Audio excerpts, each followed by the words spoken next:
ये क्या हो रहा है? ये आज जो हमने देखा, इसमें खासतौर से समाजवादी पार्टी की तरफ से जो मैसेजिंग हो रही है वो सोशल इंजीनियरिंग की हो रही है कि जातिवाद फैलाया जा रहा है?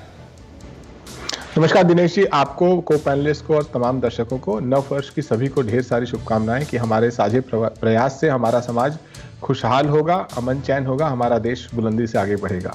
जहां तक उत्तर प्रदेश का जो चुनाव है, आपने शुरू में एक बहुत महत्वपूर्ण सवाल किया कि अलग अलग पार्टियों का उद्देश्य, उनकी स्ट्रैटेजी क्या है। तो मैं अपनी पार्टी की स्ट्रैटेजी बड़े साफ गोई से रखना चाहता हूं। हमारी पार्टी की स्ट्रैटेजी ये है कि उत्तर प्रदेश का चुनाव बेरोजगार युवाओं की बुलंद आवाज के ताकत पे लड़ा जाए। उत्तर प्रदेश का चुनाव उस जनता की ताकत पे लड़ा जाए जिसको भारतीय जनता पार्टी ने महंगाई के माध्यम से, ऑक्सीजन न देकर के, चरमराई स्वास्थ्य व्यवस्था के माध्यम से बुरे दिन दिखाए हैं।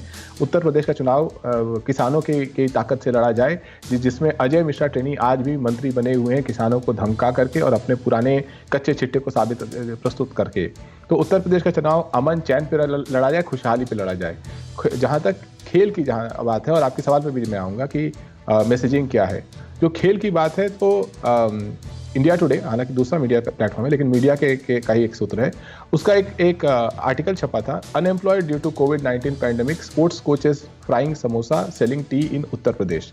ये मई 25, 2021 का समर्थ श्रीवास्तव का आर्टिकल है, जिसमें उन्होंने अलग अलग case, Sanjeev Kumar Gupta Neelmath Lucknow, expert fencer हैं, कारपेंटरिंग करके 300 रुपए में अपना गुजारा चला रहे हैं। Case study 2, Mahendra Pratap Singh 44 years के हैं, आर्चरी के कोच हैं, वो समोसा बेच रहे हैं बाराबंकी में और ब्रेड बेच रहे हैं। तस्वीरों के साथ उन्होंने मोहम्मद नसीम कुरैशी 56 साल के हैं, बॉक्सर हैं, यूपी को नेशनल लेवल पे रिप्रेजेंट कर चुके हैं, लेकिन चाय बेच रहे हैं। इस तरीके से जब ये खबरें आती हैं तो सवाल ये है कि क्या इतने बड़े बड़े दावे करने वाले प्रधानमंत्री, जो आज उत्तर प्रदेश के मुख्यमंत्री की भूमिका में ज़्यादा नजर आ रहे हैं, क्या इन्होंने इस खबरों पर कोई रिएक्ट किया? हमें नहीं पता देश के स्पोर्ट्स मिनिस्टर कौन है। पता तब चलता है जब स्पोर्ट्स मिनिस्टर अपनी तस्वीर लगाते हैं और खिलाड़ियों की तस्वीर छोटी कर देते हैं, या प्रधानमंत्री की तस्वीर लगाते हैं, खिलाड़ियों की तस्वीर छोटी कर देते हैं। तो भारतीय जनता पार्टी के दृष्टि में खेल का कोई महत्व नहीं है। इसलिए महत्व नहीं है कि जो पार्टी मतभेद कराना चाहती है समुदाय में, वो खेल को कैसे आगे ला सकती है। जो खेल तो सबको साथ लाता है, कोई भी खेल ले लीजिए, उसके माध्यम से तमाम समुदाय, तमाम जनता साथ आती है। जहां तक समाजवादी पार्टी की मैसेजिंग है, हम ये भी कहना चाहते हैं कि समाज का कोई भी समुदाय ये न समझे कि समाजवादी पार्टी उसके साथ नहीं खड़ी है। जब भारतीय जनता पार्टी ने अत्याचार की पराकाष्ठा कर दी अपनी सरकार के माध्यम से, जिसका उदाहरण कैरावन मैगजीन की रेन ऑफ टेरर हेडलाइन में है, जो उसका फ्रंट पेज है। तो ऐसे समय में हर समाज से ये कहना जरूरी है कि हम उसके साथ खड़े हैं और उसको प्रतिनिधित्व देंगे। हर समाज के साथ खड़े हैं, सबको साथ लाने का काम खेल करता है, और खेल की भावना कम से कम भारतीय जनता पार्टी में दिखाई नहीं देती। इसका जवाब लूंगा, अनिला जी आपके पास आऊंगा, लेकिन अंकुश श्रीवास्तव जी, पहले आपके पास आकर ये समझ लेना चाहता हूं कि वाकई यहाँ क्या लाइनें खींची हुई हैं, गोल पोस्ट किधर हैं ये पता है क्या, जर्सी के रंग साफ हैं क्या, और कौन फाउल की तरफ जा रहा है और कौन विद इन द रूल्स खेल रहा है ये स्पष्ट है क्या?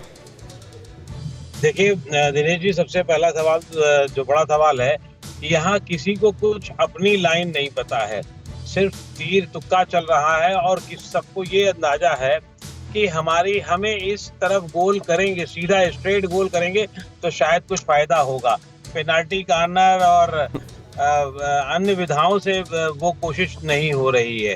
होना भी नहीं चाहिए, राजनीति में सीधी बात हो तो ज्यादा अच्छी होती है। लेकिन अब क्योंकि किसी भी तरीके से, किसी भी हाल में आपको गोल करना ही करना है, सब पार्टियां उसी दिशा में चल रही हैं, चाहे वो भारतीय जनता पार्टी हो और चाहे वो कांग्रेस हो, चाहे वो समाजवादी पार्टी हो। उत्तर प्रदेश में क्योंकि इस चुनाव का इस समय पूरा फोकस दो दलों के ऊपर है, और दोनों ही दल एक दूसरे पर डायरेक्टली इनडायरेक्टली काम कर रहे हैं। आम आदमी पार्टी का पहले समाजवादी पार्टी से लग रहा था कि कुछ हो जाएगा उनके साथ में, लेकिन जब से 300 यूनिट के हॉलमार्क को लेकर के जो बात हुई है, उससे ये साफ हो गया कि वहां पे भी वो स्थिति साफ नहीं है। अब जहां तक सवाल है भारतीय जनता पार्टी का और समाजवादी पार्टी का, दोनों की लड़ाई इस समय जीने मरने की लड़ाई है, और किसी भी तरीके से, चाहे वो जातिगत समीकरण को लेकर के हो और चाहे वो सरकार की अपनी जो कथित सफलताएं हैं उनको लेकर के हो। लॉ एंड ऑर्डर एक ऐसा मुद्दा भारतीय जनता पार्टी के पास हो गया है जिससे लग रहा है कि सफलता उनके साथ इस मुद्दे को लेकर के ज्यादा होगी, और परसेप्शन ये बनने में निश्चित रूप से भारतीय जनता पार्टी सफल हुई है। कि लॉ एंड ऑर्डर एक बड़ा मामला है। लॉ एंड ऑर्डर बड़ा मामला है और लूज एंड टाइट किए हैं। परसेप्शन के लेवल पर भारतीय जनता पार्टी को इसमें कामयाबी मिली है, लेकिन अकुश श्रीवास्तव कह रहे हैं कि विमर्श के मामले में, मुद्दों के मामले में क्लियर कट अगर कुछ दिखाई दे रहा हो सियासी पार्टियों को, तो कम से कम ऐसा देखकर लग नहीं रहा है। कई जगहों पर दुविधात्मक स्थिति दिखाई दे रही है। परवाह देश की, सोमवार से शुक्रवार रात 10 बजे TV9 भारतवर्ष पर।